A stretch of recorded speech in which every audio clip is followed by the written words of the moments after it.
And on the stream, health is poor. Hey everybody, I'm Steve, and welcome to the Deployed for Detroit School of Leadership and Madness. It is 11 o'clock on September 11th, 2019. Today, we are going to be talking at length about military leadership, because I don't want to talk about 9/11 today. I want to talk about a bunch of other stuff. A bunch of other stuff inspired by, sort of brought to you by 9/11, if you will. But, oh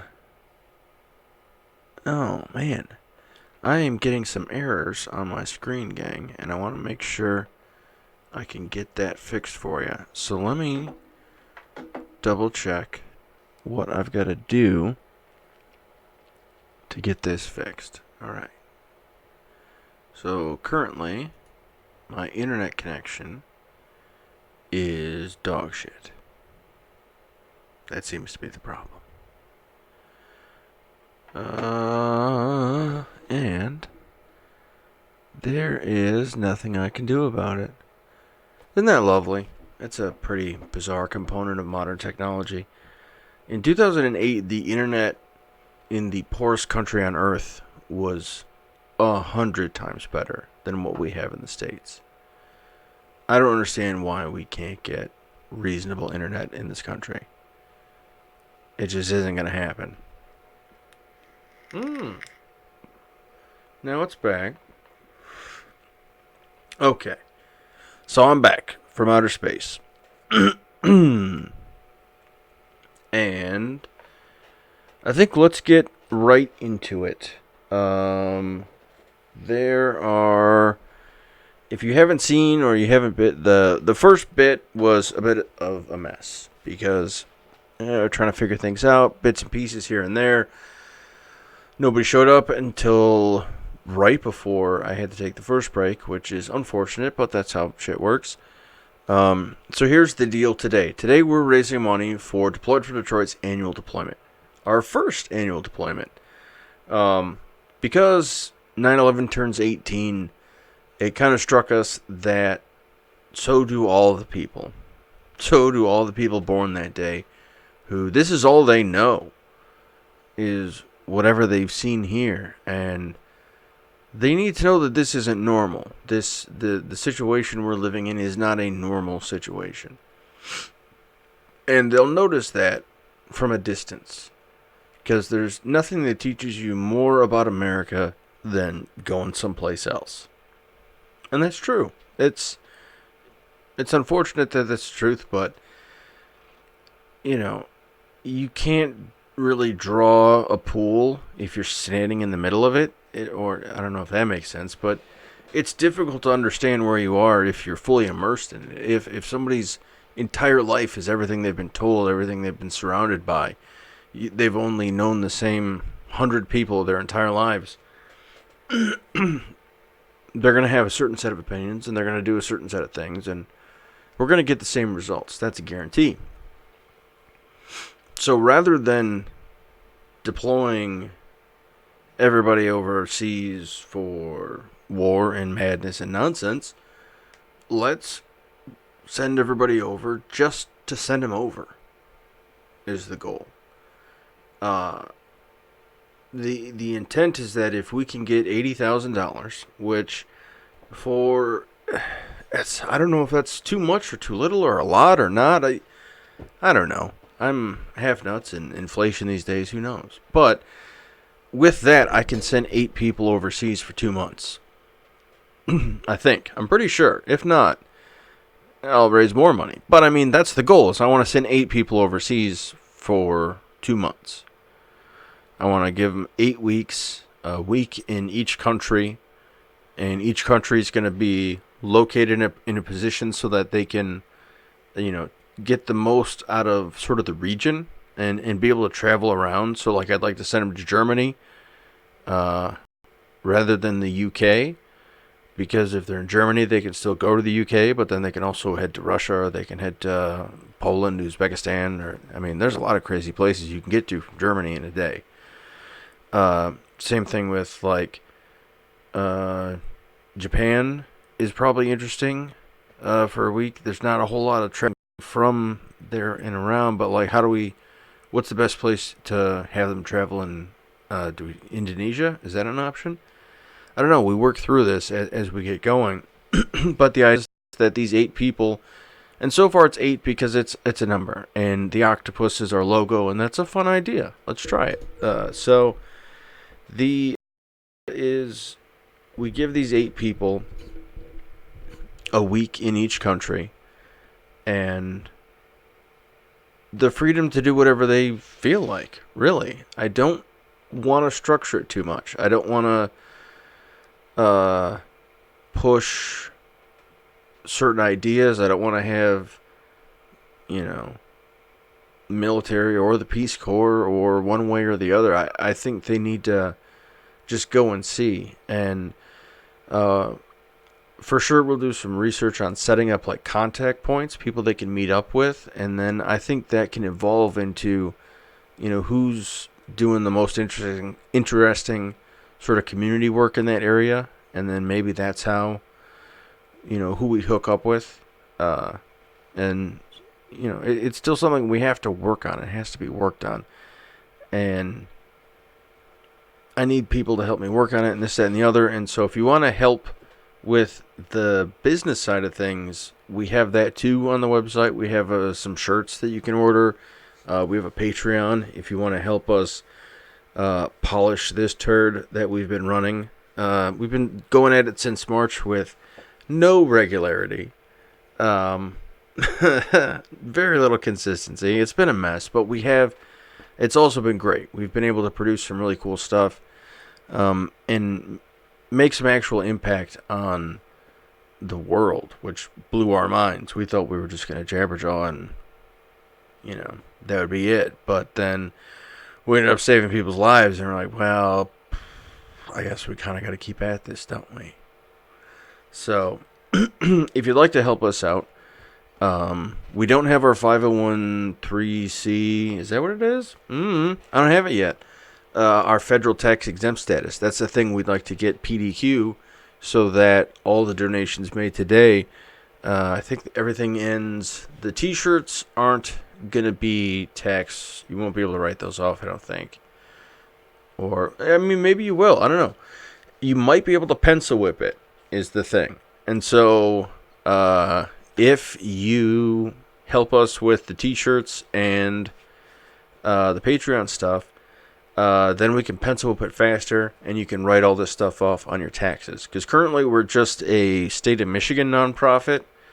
We got to do the federal paperwork, and it costs like $1,100, which, well, the form itself is $600, and then the person who's going to file it for me, they're going to charge $500. So that's where I'm at right now with that. So yeah, I think I explained our position on the annual deployment a little bit better on our GoFundMe page, which is, you'll see a link to it on deployedfromdetroit.com when you head over there. I let myself get a little bit more poetic about what the intent is, and I don't know, maybe I'll read that, because I didn't do that earlier, mostly out of just some kind of embarrassment. But I mean, I really do believe this stuff, so I might as well, So, okay. Clearing my throat. And this is exactly from the GoFundMe page, so if you saw it, you won't be surprised. On September 11th, the War on Terror will effectively turn 18 years old.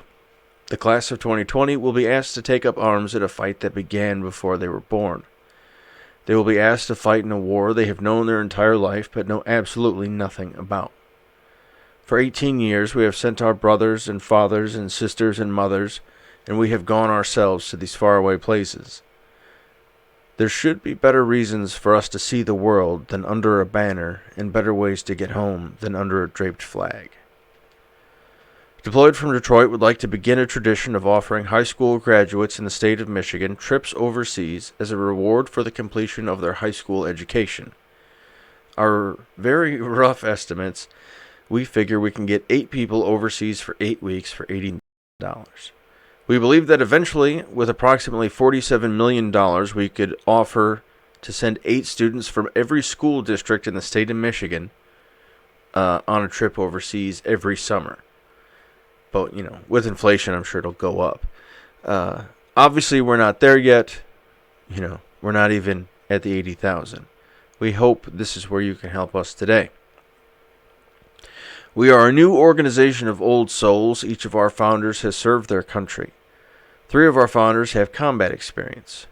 We know what there is to see out there beyond the seas. We were privileged to some horror, that's true, but what stays with us is always the beauty. I still have nightmares every night, but every day I can daydream of the ice sheets above Iceland or the Alatu Mountains of Kyrgyzstan. Something about deployment made you know you were an American, but made you feel far more human.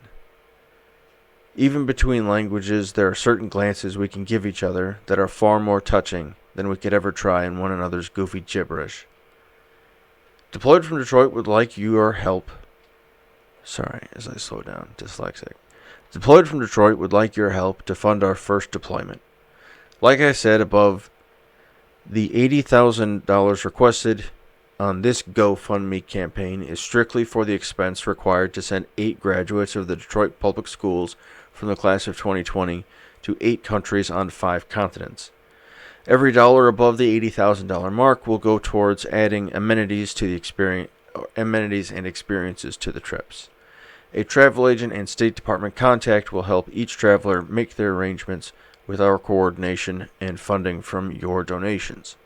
Travelers will also be briefed ahead of time by veterans and members of the government to make sure they are safe enough to explore on their own. For every $10,000 above the $80,000, we'll be able to open another slot to Detroit Public Schools class of 2020. Deployed from Detroit Limited is a Michigan nonprofit LLC, but we are not yet a 501c3.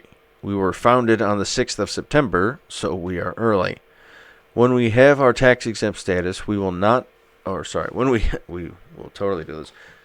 When we have our tax-exempt status, we will notify all donors and publish instructions for tax filing. So that's in there. It's not there yet, but it's in there to get there.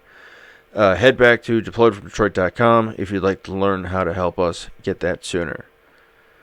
Before we send this generation over there with guns and back in bags, let's send a few over with a couple of bucks and some curiosity and see what that does for us. We already know what the first option gives us. We've personally put hundreds in the ground. Let's see what freedom gets us. Let's see if we can get to 47 million one day and be able to deploy an entire generation. In the meantime, we are immensely grateful for any and all contributions you can make today. I need to edit that. At the very last part, I screw up. Instead of saying go do warrior stuff, it says go to warrior stuff. And that doesn't make any sense. But neither does the first one. But that's the letter. That's the description. That's what I've got so far for this project. I think it's worth it. I think it's a viable idea. So far, nobody agrees. But nobody disagrees yet. I haven't seen any you're an idiot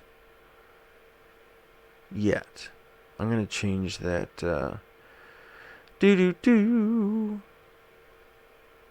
change that from to do because that's going to infuriate me for a moment. So hang on and I'll get right to it.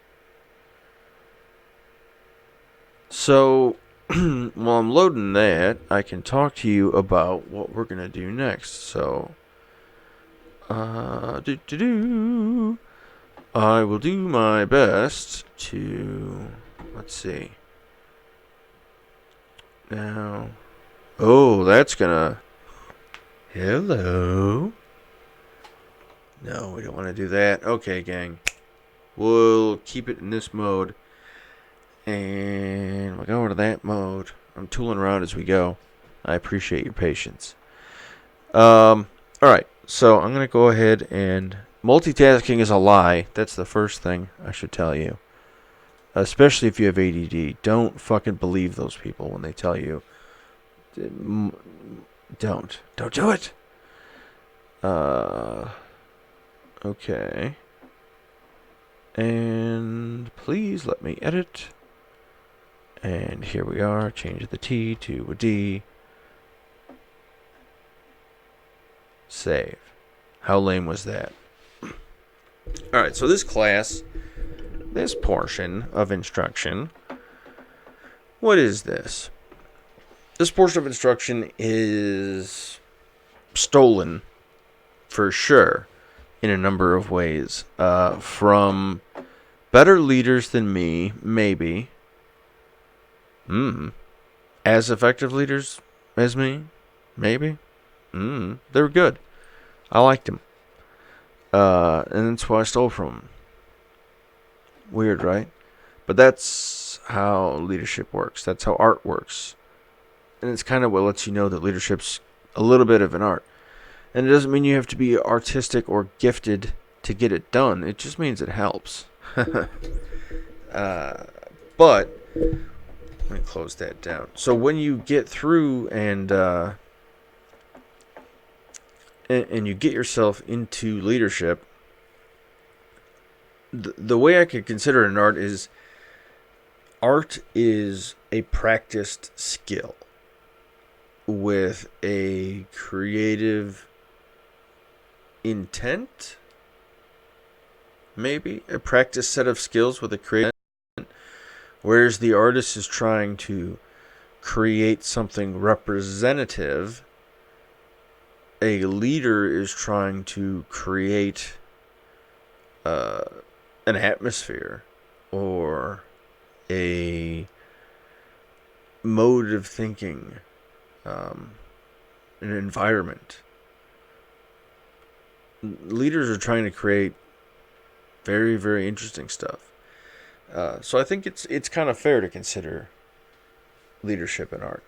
But don't let that scare you, because you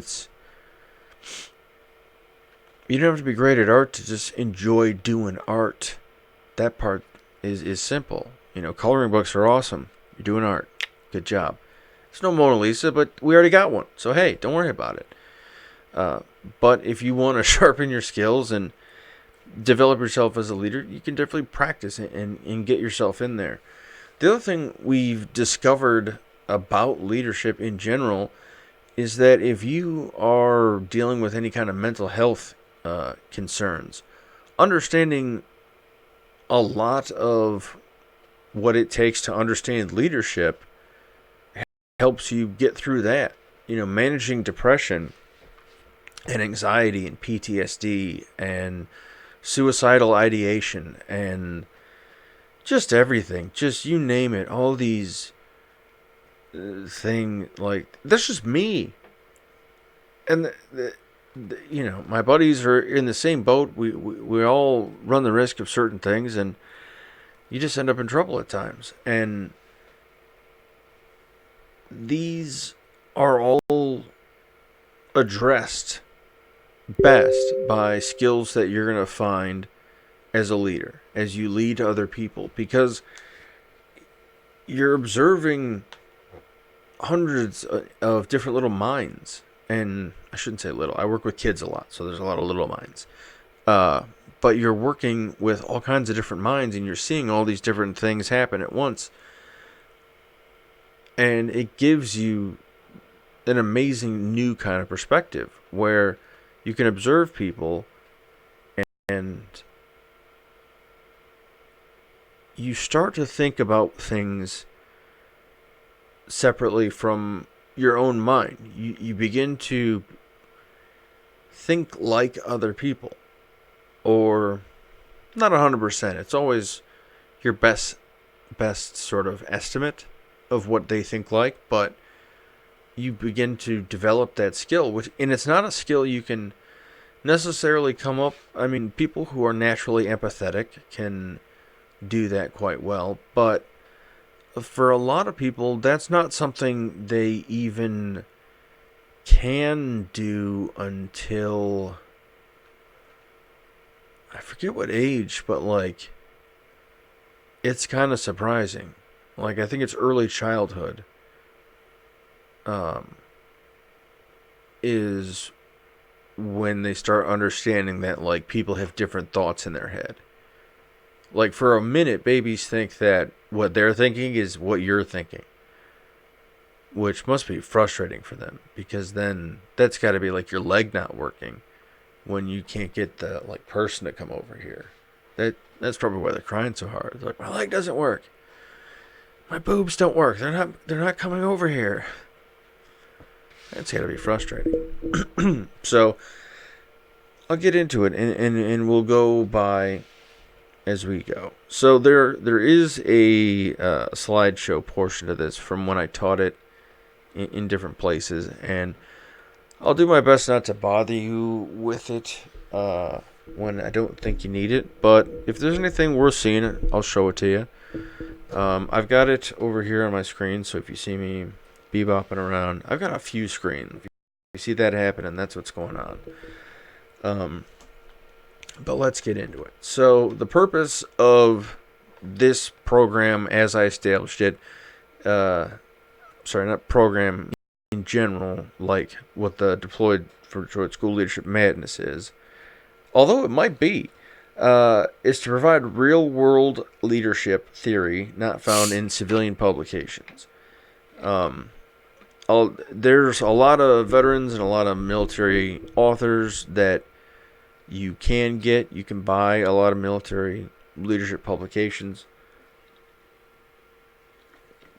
Pardon me, dry mouth there. But the difference in getting a book at a bookstore and getting a book in the military is that book in the military, you also get a mentor. You will have someone guiding you through this material. There is a master apprentice kind of system put in place. It's sometimes rigidly enforced. Sometimes it might be there just an appearance, and it may not be functioning as healthily as it ought to. And if that's the case too, you'll see it in the performance of the troops. You'll see some piss poor performance when the master apprentice thing isn't there. The master disciple, the whatever the hell you want to call it, student teacher, mentor, mentee, come up with a word you enjoy, but somebody who doesn't know what's going on and somebody who does. You tie them together, and both of their success is tied together. This person, their whole job is to make sure this person passes the test. So you're going to study, motherfucker. Bah, bah, bah. Apologies for the language. I'm going to get a swear jar. I'm going to pledge to that right now. Unfortunately, I'm going to have to wait for an editor to figure it out, because they're going to have to go through and count them all up. But every time I swear, including all the previous ones, do a quarter? Yeah, we'll donate 25 cents to Ronald McDonald's house. Fucking A. 25 cents. There. I feel a little bit better about... I don't. But we'll see.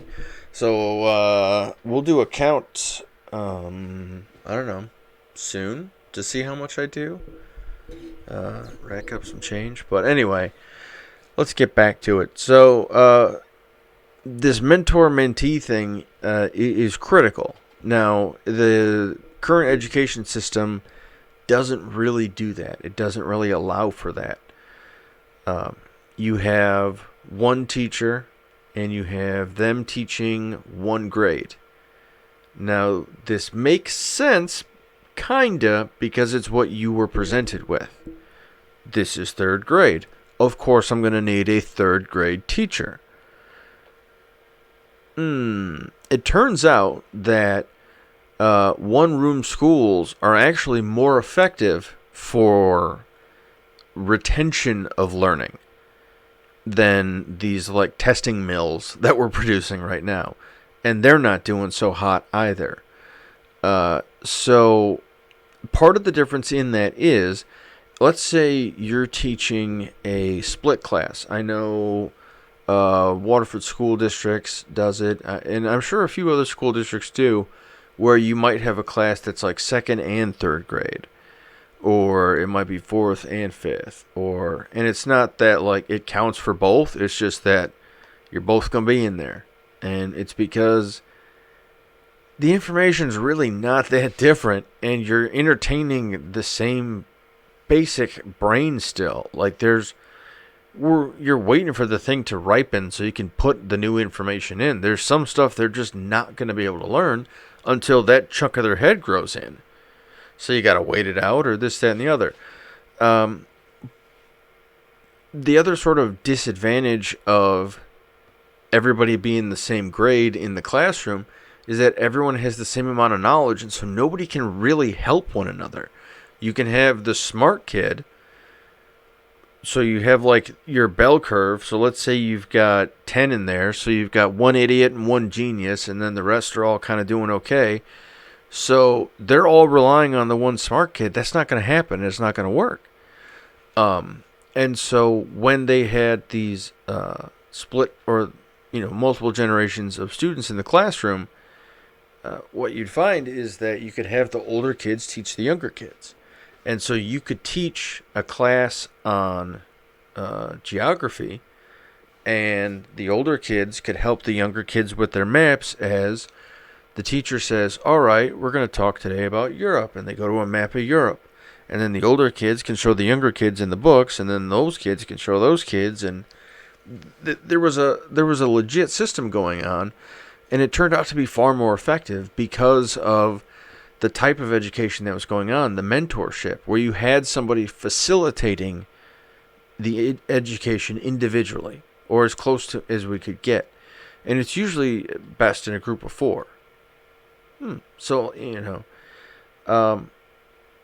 this mentor-mentee thing is critical. And so what we're trying to do with this type of presentation is provide some of that mentorship, give you the information. If you just read it, you wouldn't know what the hell it was talking about. And so our hope is to take a lot of historical text and military manuals and modern text and provide contrast to it, and present it in a way that we might train most of our other material, so that we can have better, more effective leaders out in the public. More effective leaders just everywhere would kind of be nice, and people demanding more effective leadership. And then, the mental health madness out there. So many people are hurting that it's a nightmare out there, very literally, for so many. And we can't fix it as a crazy person, I'll tell you that. It's not a thing that goes away. It doesn't get better, but you do. And we think that we can help with that. We think we can help you get better, not make anything go away. Unfortunately, that's not anything. It's not anything we're trained for. It's not anything we're expert in. It's not what we do. But we'd like to help. So, moving right along. So, leadership in principle. Leadership defined. What is leadership? What's going on? Leadership is, in the shortest definition that is going to do you any good, leadership is providing somebody with purpose, motivation, and direction. Those 3 things. If you have done that, you have provided leadership. If you have not accomplished those 3 things, purpose, motivation, and direction, you may not have effectively led that person. Sometimes they may already have the right motivation or direction or purpose or whatever, and you're only trying to, add to it this, that, and the other. But those three things need to be met. The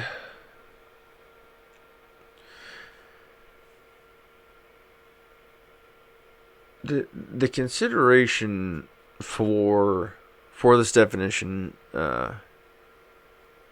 when you're going out to use it in sort of your own life, is think about if you're in a position to lead, if you're being asked to lead, is that something they need from you? Are you responsible for people? Are you responsible for what those people do, or how those people end up, or whatever? Does your job require you to observe other people or tell them what to do, or like, do you think you might be a leader? Then you probably are in a leadership position. Are you someone's boss? That's a leadership position.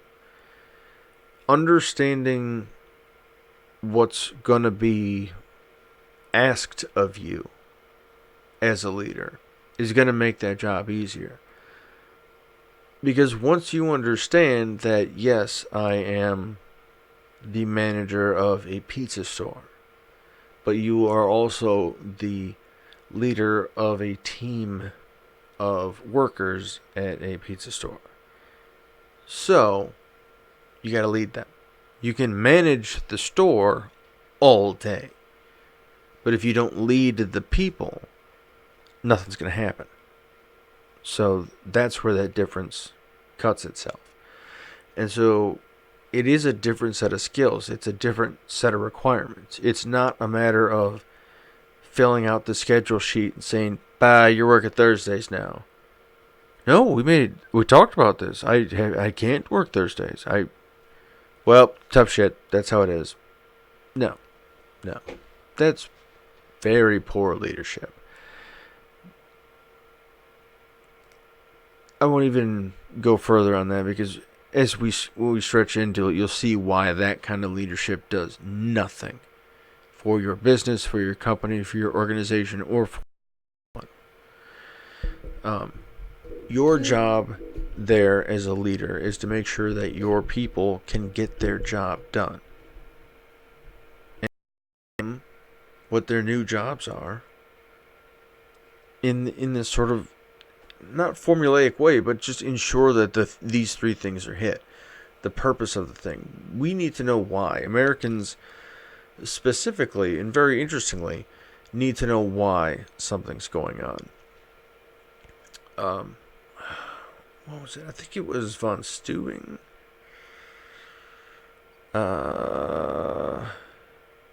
The German advisor in the Revolutionary War, who may have been a fraud, I'm not sure. But anyway, he noted that it was very interesting that American troops required a reason why they fought. And they didn't always demand it, but he found that, like, when you gave it to them, they fought just insanely. As soon as you told them what you were up to, they're like, "Oh yeah, okay," and they just go. And that's kind of the American way, and it's kind of a human way. If you give people the freedom, if you say, "This is why we need to have this happen," then they'll say, "All right." Like, it'll sink in a way. It'll settle, and it'll become true to them as well. So the purpose of the thing is the why. Why does this have to happen? Why do I need you to do this? And it's not always, it's very much never because I said so or anything like that. It's very much always got to be, what is the end value gonna be? What does this add up to at the end? I get it, this sucks, but if you get this done, we're gonna be clear for the next 9 months. I don't know what that means. That's just words I strung together. But, like, you put them together, or you give someone something to lean into. This is why this needs to happen. Then, all right. Then it gives them what you're providing them with when you provide them with purpose is space for justification. You give them everyone needs a reason to sacrifice.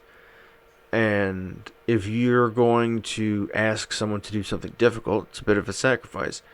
They're going to need a reason why. They're going to need something. And it's going to have to be big enough to counter their own reasons to, not get hurt or not be tired or whatever it is. So it has to be bigger than them, for sure, to a certain degree. But that's not necessarily hard to do. I mean, if you run a business or an organization or whatever you're doing, I'm sure you want to be there. And so whatever that thing is that makes you want to be there, it may not be exactly shared by these other people, but that may be the start of, of how you can start to consider the purpose. Why are you there? What are you doing? What is it? Why? Ask yourself those questions. And then that can start to give you useful information or for yourself for when you're trying to figure out how to provide purpose to somebody else in the same kind of role. This is why we do this. This is why we fight. This is why we endure all this nonsense. Because there are so many people out there who cannot. And the risk of not doing it would be insane. And so that's why we went. It was insane not to. And it was just as insane to go. But we had to. Because nobody back here was going to handle it. It's a weird purpose. It's a weird... it's a dig in a lot of ways. It's a unique thing that only... 8, 9 people, 10,000, who knows? I don't fucking know how many people could... Ding, ding, ding. I don't know how many people could really have that exact same intention, but you do have to share with somebody the experience in a way. You have to either relate your own experience or, you go through an experience together with that person, but you need to make sure that the purpose you provide is something that lasts. Something that will last throughout the mission, throughout whatever. And that often can also let you know, too, if you're not on the right path. If your purpose is off. If your purpose is not right. If you can't get other people to, justify it. Just like this today. I've got 0 watchers. I've had 4. I've had 7 concurrent viewers. 1 concurrent viewer and 7 playbacks. Not great for what I'm trying to do. And also, my connection is pure dog shit right now. So it's loading and streaming and loading and streaming. It's a mess. But my hope is that my purpose of, trying to change the future somehow is big enough, is grand enough, is good enough, is worthy enough. And that's my Jedi trick here, trying to provide my purpose, motivation, and direction. My purpose for this annual deployment bid, I told you, I went through it, I read the letter. I want to do this because I feel like I have to do this. Not because I have to do this, but because it has to be done, and I didn't see anyone else doing it. If anyone else wants to do it, I would love for them to just steal my idea and go for it themselves. That would be nice. In the meantime, I'll do it. I guess that's where we're at, you know? And the motivation bit, motivation comes from a lot of places. You can motivate a person a number of ways and to do a number of things. You can motivate them negatively, and it never does anything good. It never works out well.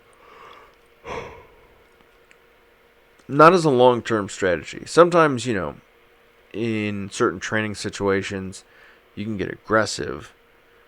But that's not the same as punishment all the time, or, you know, these regimes where they arrest people for just speaking their mind, or for at random, which is a big thing in communist countries. They arrest people randomly, just to kind of keep people guessing. That's a legit thing too. It's a very common practice to just arrest a random person, charge them with random stuff, and then just see what happens in the neighborhood. See who gets turned in, see who doesn't, see who. It's kind of crazy. That kind of motivation works. They can get things done. They're making rockets over in North Korea. And it's all bad, or it's all negative motivation. So they're showing you how effective it can be. It can be effective, but it's not going to go well. That situation doesn't have a good ending. It just doesn't. On its own, it will rot on the vine. That's a guarantee. It might last for another 25 years on its own, but not really. It's unsustainable. It's not anything you can recover from, especially if that is, I don't know. We'll go at the better end. What positive motivation gets you is, again, a buy into the purpose. So if you are giving someone a positive motivation, and it doesn't have to be something material either. There is that sort of myth that, like, oh, I got to motivate the troops, so I'm going to go buy candy. Like, what the Stop it. Stop it. Just turn the radio on. Make sure their work environment's good. Make sure that what you want them to be doing is the thing that makes sense.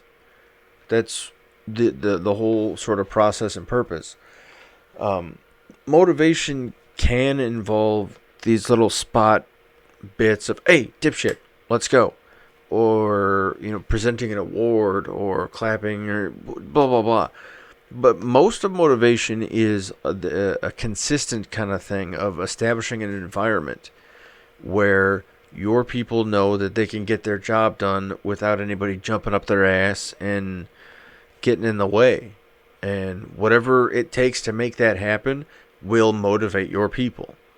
And so it could be candy and music, or it could be, hey, get out of here, you know, talking to certain people certain ways, or who the hell knows. But that's what motivation is doing, is giving your people a place, an environment, a space, a feeling like they have that in them to get done what they need to get done. And a lot of that is you being on top of this kind of stuff and being in between them and what's going to keep them from getting their job done. And yeah, I mean, that's really the key to motivation. You can see a lot of motivational speeches, and, you know, language is such a mess anyway. It's hard to figure out what's what, but motivation, think of it more as the motive force of your leadership. It's the moving chunk. It's the always chunk. It's your leadership is this thing, and the motivation is what moves it around. The purpose is kind of what puts it there. It's the chicken and the egg conundrum of, okay, here I am leading. Am I leading because I have troops, or do the troops have me because I'm a leader? Or I don't know, language sucks. And then the directions where you're putting this thing. Where, now that you have this beast that's been summoned, where does it gotta go? And so you motivate this force to get to the target. That's probably as crazy as I can get. And then that's the direction. Be as clear, as concise as you can be with your people. Let them know what they got to know to get to where they got to get. And no more, no less. Don't hide information. But don't like blow their minds every day with briefings and pages of shit. You know, if you've got people who can handle that and love it, give it to them. Go for it. Most can't. So make sure that whatever you tell them is 100% what you want them to know. Because the likelihood of them following up to your emails, faxes, if that's still a thing, it's not good. It's not good that they're going to follow up. There's no natural inclination because you just had me in a meeting. Why would you have different shit in your email than the meeting? Isn't the email just a copy of like what we talked about?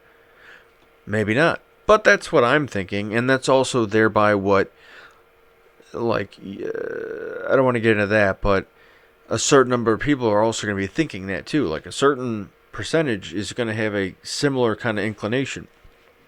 And so, yeah, you've lost about a quarter of, just kind of assume like 25% of your people are never going to read anything. Due to dyslexia or some other. I mean, dyslexics can read. That's 100% true. But like they're gonna put off stuff they don't have to read because it's work. Same with people with other reading disabilities. Same with most people, though. It turns out. It turns out most people are behaving kind of similarly. Where if they don't have to read it, they're not going to. Because why would you? I mean, let me go over to my mailbox, and I won't show it to you, but I just want to get the number. So it just says, and this is just today in my own personal email, and I've got ad blockers and all that kind of good stuff. It just says 1K plus. So, okay, I have 2,040 emails. If you're in there, good luck.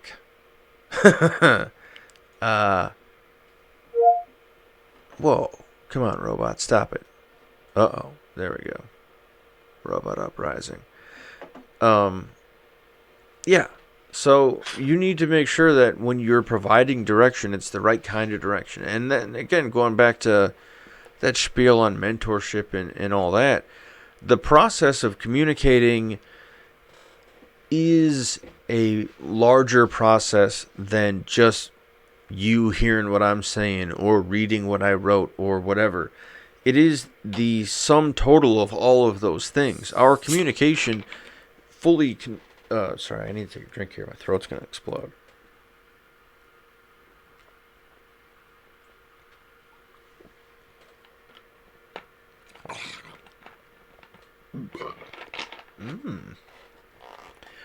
Viernars.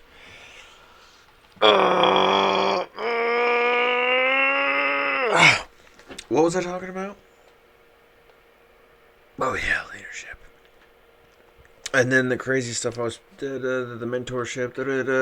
Okay. So your phone camera, your camera phone, your whatever you want to call it, the camera up here used to not be as good as the camera on this side. Or, sorry, the other way around. Like, the face-forward camera was kind of blurry in comparison to the camera on the back at first. And the camera before there was a camera on the front, when there was just a camera on the back, that was blurry too when it first came out. It wasn't super clear. And the reason for that is resolution. And resolution is something we don't necessarily think about in communication, but we really should. Because the resolution is how much information you can get across within a certain space. I think that's probably a fair way of putting it. That, and so when, let me put this into. That's what my brain's trying to do. Pause. I told you I was nuts, guys. What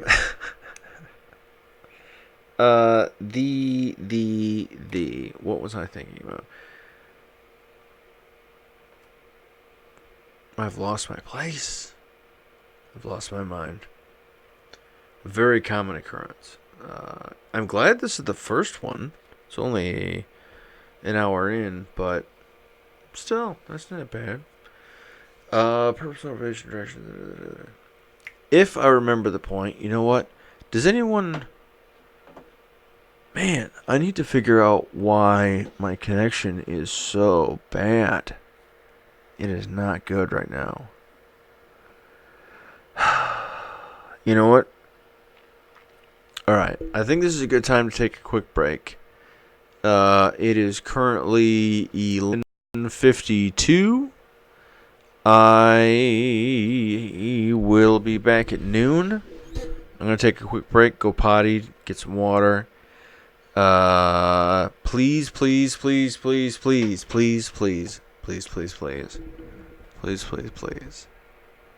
tell all your friends. Tell everybody. I don't care if you like, subscribe, join, follow, buttons, bells, whistles. I'd love if you did. I don't necessarily care if you join our Patreon, though I'd love if you did. Or buy our t-shirts. I'd love if you did. Today's thing is the annual deployment. I want to see if this is something we can do. Can we figure this out? Can we get 8 kids a summer off? A summer away from whatever the fuck is going on? A break from... Just get them out of here. So they can figure it out for themselves before they have to go through the same thing we did. Let them learn how big the world really is. I think it's something worth trying, alright? So, I'm going to take my break. I appreciate you guys following, liking, subscribing, all that good stuff. We will be back at 12 noon Eastern local. Is it standard or daylight now? I don't know. We'll find out. But I love you guys. I appreciate you hanging out. Please spread the word. Get people out there. Can we do...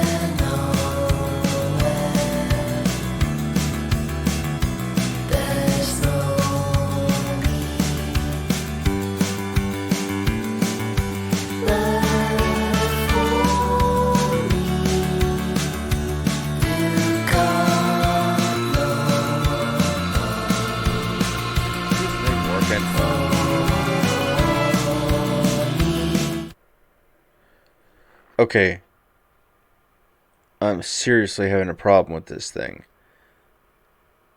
I think it's the new streaming thing for YouTube. Let me check it. I might disconnect, but I will be back. You're probably seeing a bunch of janky shit right now. Alright, let me fix that.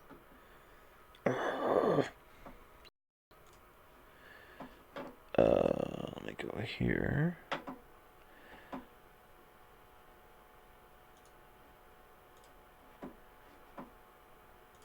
Let me click